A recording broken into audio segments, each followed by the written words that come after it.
Ang Philippine Navy ay nagpapalakas ng kanilang harbor and ocean-going tugboat capabilities upang mapabuti ang port mobility at suportahan ang fleet activities tulad ng hindi pa nangyayari noon. Ang acquisition ng isang harbor tugboat at isang ocean-going tugboat na meticulously na idinisenyo upang mapalitan ang mga lumang tugboat na kasalukuyang nasa serbisyo.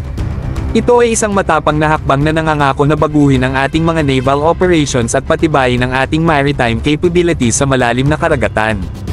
Pero teka, ang proyektong ito ay ipinagkatiwala sa walang iba kundi sa Josefa Slipways Incorporation, isang pangunahing kumpanya sa shipbuilding na nakabase dito mismo sa Pilipinas.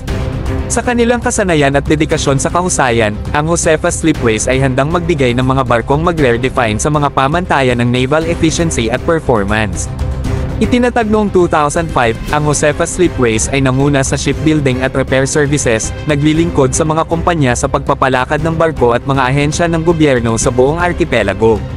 Ang kanilang state-of-the-art na mga pasilidad sa Navotas at Sual, Pangasinan, ay naglilingkod bilang mga beacons ng innovation sa industriya ng maritime, na nagtitiyak na bawat barko ay ginagawa ng may katiyakan at pag-aalaga.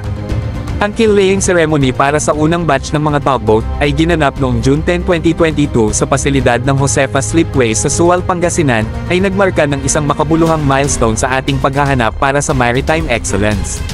Ito ay isang patunay sa hindi matitinag na commitment ng aming naval forces na itaguyod ang pinakamataas na pamantayan ng profesionalismo at kahusayan sa lahat ng mga pagsisikap.